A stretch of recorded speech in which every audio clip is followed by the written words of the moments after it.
నేను మాదక ద్రవ్యాలపై జరుగుతున్న పోరాటంలో క్రియాశీల భాగస్వామిని అవుతానని నేను డ్రగ్స్ రహిత జీవన శైలిని అనుసరిస్తూ నాతో పాటు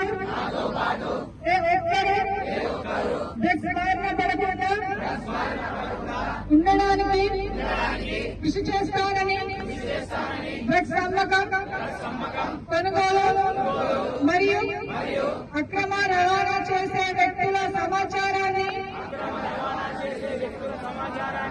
సంబంధిత అధికారులకు తెలియజేస్తానని నేను డ్రగ్స్ రహిత సమాజమే లక్ష్యంగా సాగుతున్న తెలంగాణ ప్రభుత్వ సంకల్పంలో భాగస్వామిని అవుతానని ప్రతిజ్ఞ చేయుచున్నాను. జై హింద్. జూన్ 2026 లో భాగంగా మనం అందరం కూడా ఇవాళ యాంటీ డ్రగ్స్ అగైన్స్ గా డ్రగ్స్ కి వ్యతిరేకంగా మనం 2K ర్యాలీ నిర్వహించడం జరిగింది. ఈ ర్యాలీకి హాజరైనటువంటి బాల్కొండ ఎస్ఐ గారు, ముఖ్య ఎస్ఐ గారు మరియు మా సిబ్బంది మరియు రెసిడెన్షియల్ బాయ్స్ స్కూల్ సిబ్బంది విద్యార్థులందరికీ కూడా శుభోదయం. అయితే నేటి సమాజంలో ఈ యువత ఈ మత్తు పదార్థాలకు అలవాటై వారి జీవితాలను కోల్పోతున్నారు. ఆ విధంగా ఎవరు కూడా జీవితాన్ని నాశనం చేసుకోవద్దనే ఉద్దేశంతో ఈ అవగాహన కార్యక్రమాలు, ర్యాలీలు, రన్నింగ్ ఇవన్నీ కూడా నిర్వహించడం జరుగుతుంది.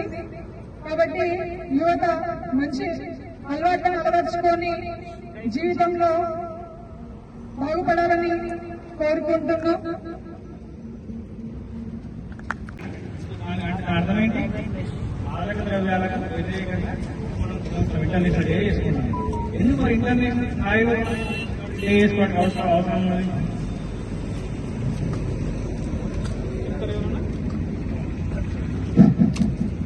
ఎందుకంటే మాదక ద్రవ్యాలు ఏం చేస్తాయంటే మీకు సింపుల్ అర్థమయ్యేది, మనం అందరం స్పోర్ట్స్ యాక్టివిటీ చేసినాం కదా, మనకి ఎట్లాంటి ఫీలింగ్ వచ్చింది? ఫినిషింగ్ కొట్టినప్పుడు, ఫినిషింగ్ కొట్టిన తర్వాత ఒక రకమైన హై అనిపించిందా?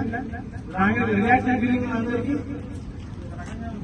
ఫీలింగ్ ఉందా లేదు? అందరికీ ఈయన డొపమైన్ రిలీజ్ ఏమంటారు? డొపమైన్ అనేది హార్మోన్, అది బ్రెయిన్ రిలీజ్ చేస్తుంది. సో ఈ హార్మోన్ ఏం చేస్తాయంటే మనిషి రిలాక్స్ ఏం డ్రగ్స్ ఏం చేస్తాయంటే ఇదే పని చేస్తాయి. కాకపోతే